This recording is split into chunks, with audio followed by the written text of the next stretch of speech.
Welcome, listeners, to Yappin' with YaYa. I am Madam YaYa, here offering you tools and tidbits to broaden your horizons and pique your interest. Today, we are tapping into the alchemy of co-creation, setting intentions with the new moon, and staying present with our goals, holding ourselves accountable for what we want to focus on in our lives. And don't miss our bonus feature, Alchemy, the original glow-up. Did you know this art of turning mess into magic has been used since the Egyptian times, and it is still widely used today? Tune in later to see why this is our Pique Your Interest feature this week. Hi y'all, and thanks for tuning in. How do we honor our new moon? The moon governs our emotions and our emotional state. This Scorpio new moon gives us the opportunity to work with transcendence and transformation. Scorpio is governed by Pluto, the planet of transformation and power, and Mars, the planet of will and drive. So this new moon gives us the opportunity to build towards our passions. And this is going to be the things that set us on fire. Coming up for cycles of the moon, we're entering our waxing cycle after hitting the new moon on the 19th. As you continue to journey towards that full moon on the 4th, remember your intentions.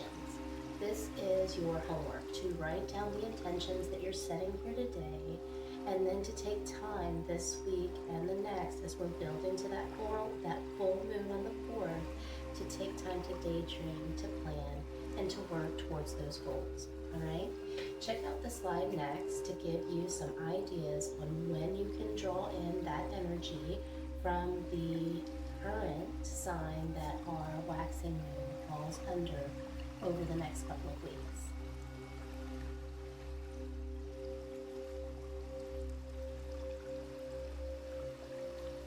We're coming into the Astrological Tarot segment, so I'm going to invite you to sit a little bit taller.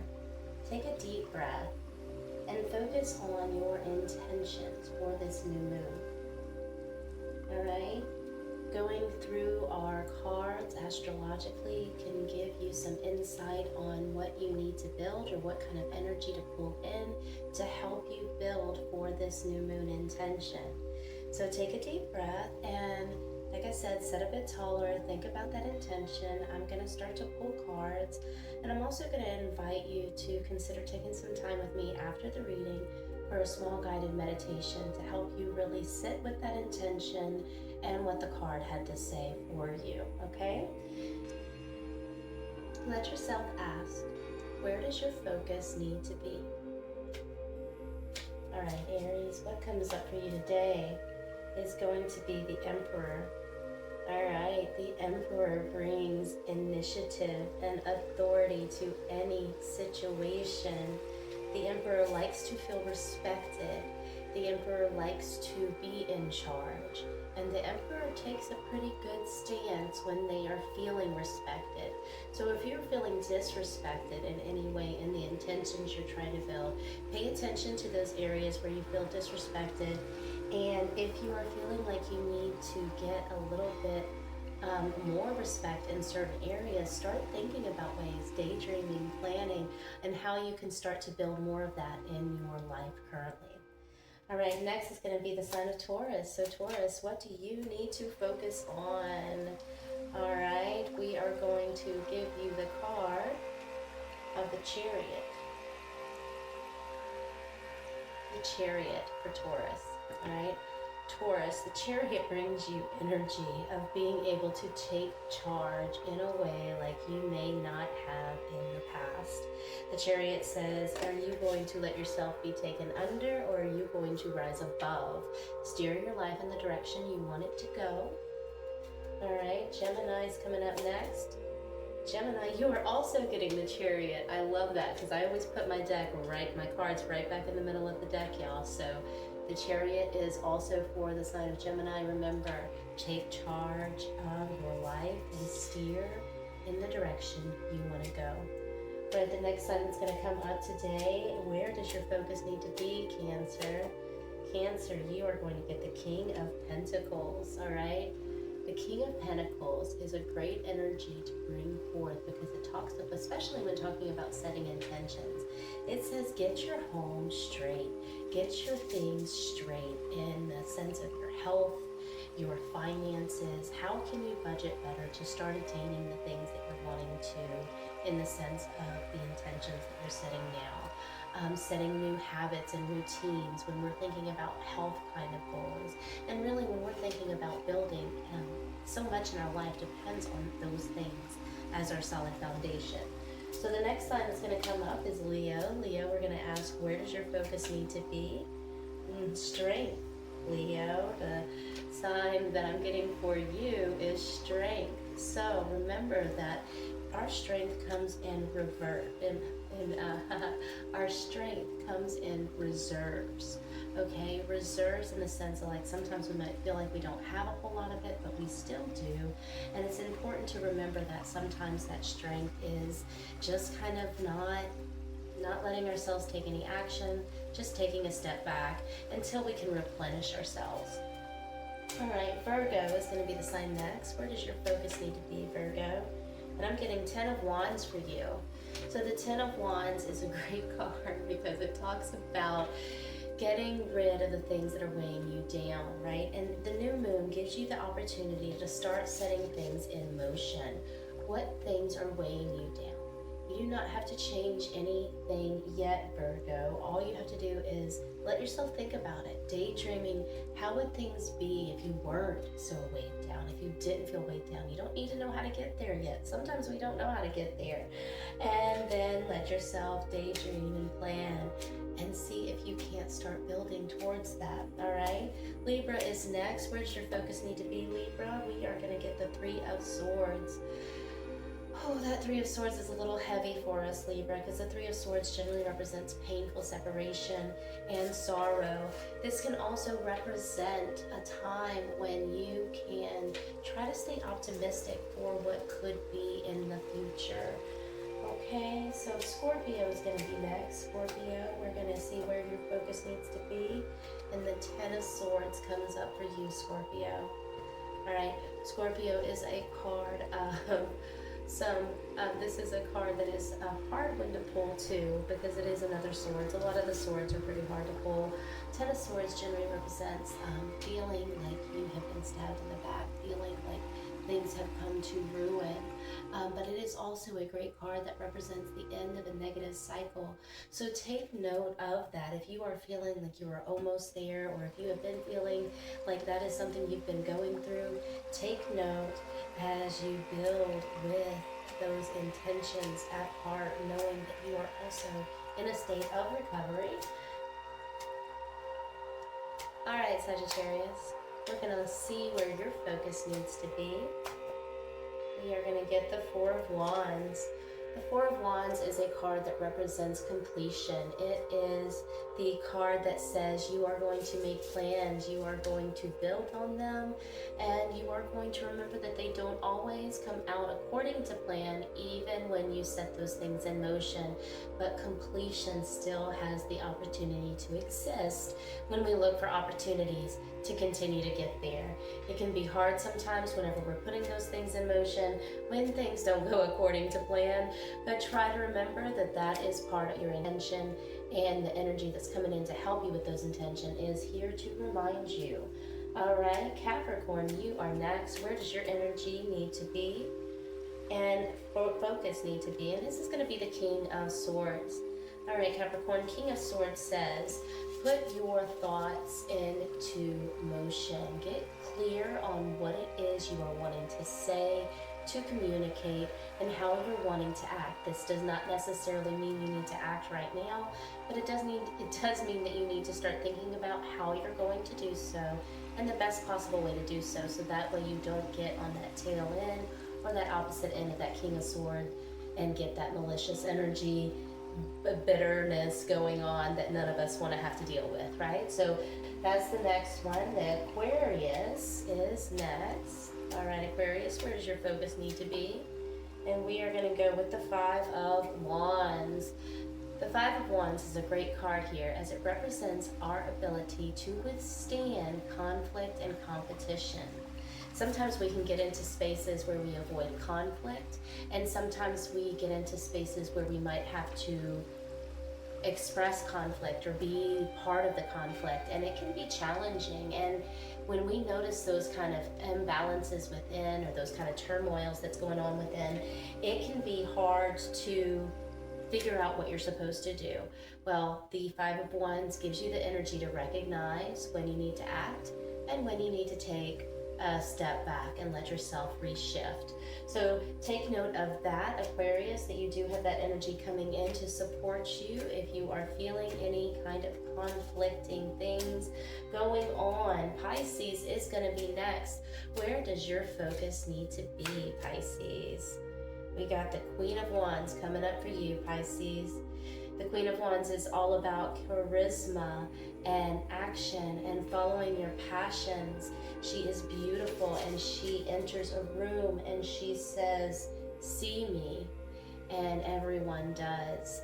When she is not happy, it can be hard. When we do not have that energy within ourselves, it can be hard to accept it from others, to acknowledge it with others, to honor it with others. So we have to remember that it's also within us. So if we're noticing that energy that's coming through where it's like the shrinking violet energy is what they call it with the Queen of Wands reversed. And it's just kind of like that almost cattiness that can come out whenever we are feeling maybe other people shining brighter than us when we know that we can. So it's some of that stuff that comes out with that. So be mindful of that, Pisces, and let yourself tune in to all of that. All right, we're gonna see about our meditation now. So I'm just gonna say, let yourself sit nice and tall, and I am going to guide you through sitting tall and through a meditation. So take your time here to get situated, and I'll be right back. It is time for the meditation portion of our segment. I'm going to tell you to sit up nice and tall. You do not have to sit in a chair or cross-legged on a floor. You can also lay on your back. Wherever you are, you want to work towards getting those feet down to the ground. You want to work on getting those sits bones grounded. You want to work on aligning the shoulders over the hips and reaching the crown of the head towards the sky. Once you find that comfortable position and you're sitting tall, pull the belly in and up and allow yourself to breathe in and out of the nose. Slow, deep breaths and allow the attention to draw inward. Consistent practice of meditation and breath work helps to calm the nervous system, reduce anxiety and stress in the body, helps with emotional regulation, supports better sleep, and boosts your ability to focus. So just taking a couple moments every once in a while helps to build your practice. I'm inviting you to do that here with me now. So let yourself tune in to where you are feeling pulled towards that transformation that new moon energy is bringing in. And then also remember your intentions and the card that you got for the pull that we did. We're going to sit up nice and tall, and we are going to take a few minutes. Let yourself breathe with me. Deep inhale, deep exhale. Thinking about those intentions and where you are feeling like you are being pulled towards transformation, towards transcendence. Get longer through the spine, soften the shoulders and the facial features. Tune in to see if the ears are over the shoulders. Reach the crown of the head up a little higher.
Slowly, you're going to start to bring yourself back.